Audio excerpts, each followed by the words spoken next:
Knights of the Old Republic is one of those really iconic old school Star Wars RPGs that came out back on the Xbox and PS2 era, and I kind of wanted to go and play it for the very first time recently, and I wanted to give my thoughts about how well did this game actually hold up and how well did it age in general. Now, I won't talk about any spoilers just in case you're like me and you want to play it for the very first time before that remake comes out, when whoever knows when that remake comes out.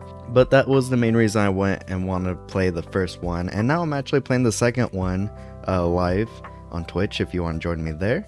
And yeah, basically this is actually a really fun game. It holds up decently well. There's a few problems I had with it. If you're okay with modding games, then the PC port should be fine for you, but outside that, the PC port is kind of hard to play. I would recommend going, and if you have a Nintendo Switch, actually just getting it on the Switch.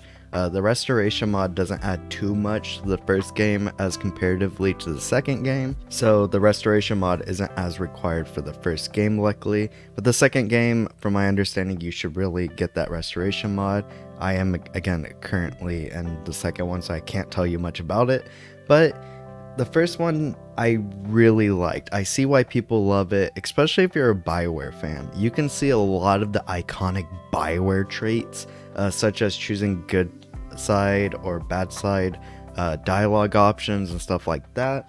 Kind of like the Renegade and Paragon options in Mass Effect, it is light side and dark side points, because you can basically roleplay as a Sith or a Jedi, which is probably the coolest aspect of this game in my personal opinion, is how that you can roleplay as a Sith and or Jedi. Like, it's such a cool concept, and I'm kind of surprised we haven't gotten more Star Wars RPGs that let you go and do that, especially even older school ones. From my understanding, KOTOR is really the only ones you can kind of do anything like that, but I could be wrong. There's a lot of older Star Wars games I just haven't played in general. Now, I wanted to talk about the story. Now, I'm not going to go into any more super spoilers, but I'm going to talk about the story because I did mention dialogue options. The story is pretty solid. I liked the story. I really loved it. Unfortunately, I already knew the main story plot twist per se.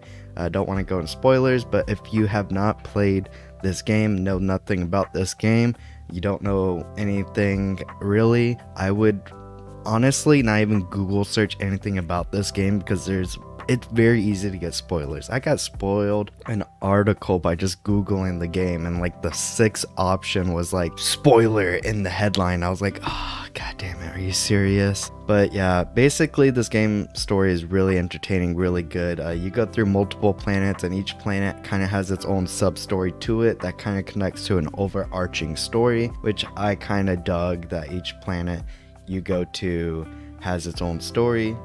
There are multiple planets. I want to say there's about 5-6ish planets you go to, so each one having its own kind of like unique story is kind of interesting. Again, the restoration mod isn't as required for this game as is probably for the second game, as far as I can gather online. And the companions, which is a big iconic thing in most BioWare games, having companions and having missions with companions and the dialogue between companions, is pretty strong in this game. I did love a decent chunk of companions, except for this guy right here. Well, this guy right here, it took me a while to make me not hate him, but basically all the companions are actually pretty fucking fun. I liked a lot of the companions. Some companions I thought were okay, some companions I didn't like towards the end of the game.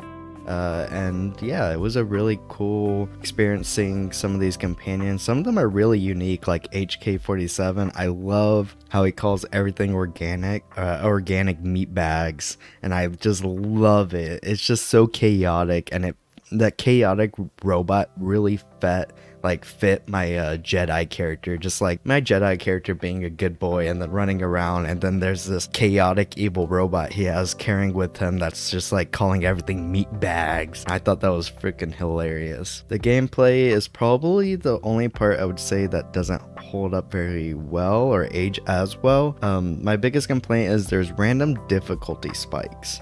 There will be random moments where I'm struggling on a boss and it'll take me like 4 or 5 attempts to finally beat the boss. and even with me micromanaging every single thing, just because it's so much, like all the attacks are like basically D20 rolls, which is kind of cool. I dig how everything kind of is basically a Star Wars D&D game, because your stats affect if you can persuade someone and stuff like that. And it's the same with the combat rolls though, but because it's not turn-based, it's real time, everything kind of just happens and you kind of watch it even if you micromanage everything. So that was my only complaint really, and that makes sense. The combat is old, it fits the console generation it came from, and I still didn't hate the combat. I just found it not as entertaining as I probably would have found something like Dragon Age or Mass Effect. But again, those are newer games, and this game's combat isn't horrible. My only complaint is I think this game expected me to grind, which a lot of old school RPGs expect you to grind, and I'm not really a big fan of going out my way and grinding enemies for XP, but the combat kind of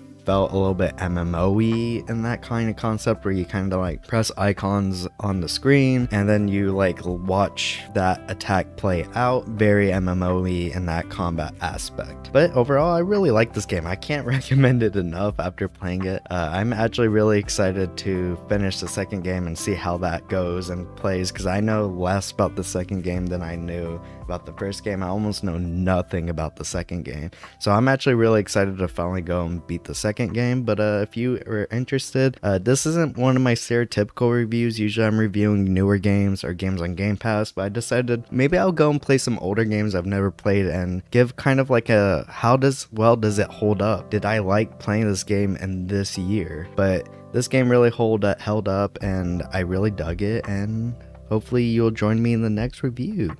Bye.